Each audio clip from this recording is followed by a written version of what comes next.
นี่มันกำลังไปทั่วประเทศยุโรปกำลังออกจากซานฟรานซิสโกแคลิฟอร์เนียวันที่13 เดือน 5 2025เดี๋ยวนี้อยู่เดินซานฟรานซิสโกหลังจากส่งรถสาวแล้วก็ได้ขี่รถแทรมเพื่อที่ได้เข้าไปในเดินให้บินเช็คอินแล้วก็เตรียมตัวขึ้นเรื่องบินออกจากซานฟรานไปลงลิสบอนเมืองหลวงของโปรตุเกสก่อนก็อาจจะมีประมาณ12 ชั่วโมงระยะทางก็จะมีประมาณ 9,000 กว่ากิโลเมตรหรือว่า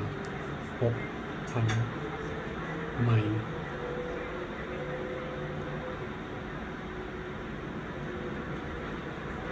นี่มันอยู่ใน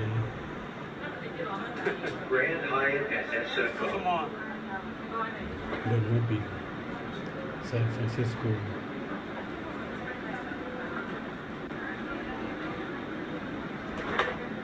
เ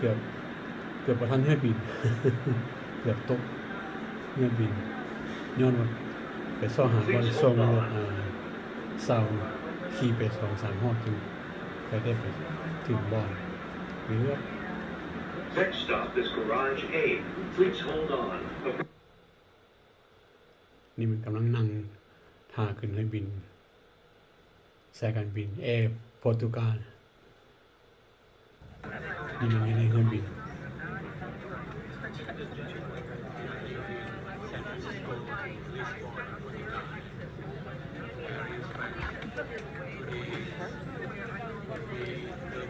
เครื่องบิน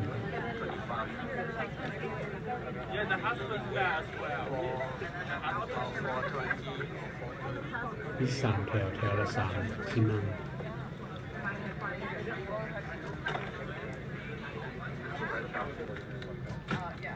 นี่มันแมพแผนที่เครื่องบินจะไปออกจากซานฟรานซิสโกไปทางเวสต์ของอเมริกาผ่านโคโลราโดมินนิโซตานิวยอร์กแล้วก็ข้ามแอตแลนติกมหาสมุทรแอตแลนติกไปหาลิสบอนโปรตุเกสเลยประมาณ12 ชั่วโมง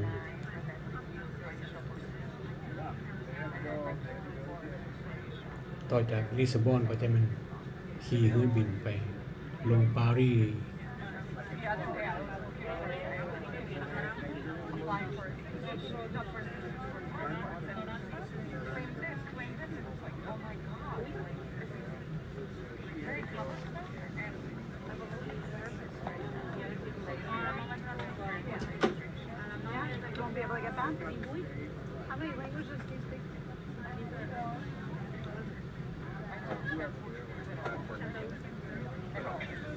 เบิ่งโลกจากทางดาวเทียมก็ยังสีน้อยๆแคบๆวัดไปแล้วว่าเท่าขนาดนี้บินประมาณแรงประมาณ900 กว่าหรือว่า600 กว่าไมล์ต่อชั่วโมงก็ยังกินเวลาถึง10 กว่าชั่วโมงนั่งจนเจ็บก้นเจ็บต้นเจ็บตัว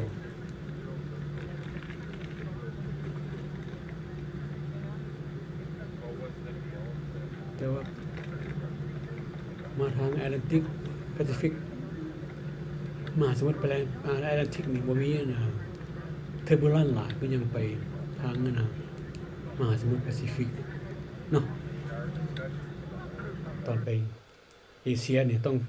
ข้ามมหาสมุทรแปซิฟิกมีนะเทอร์บูลันซ์หลายนี่อาหารอยู่ในยนต์ก็พอกิน That's it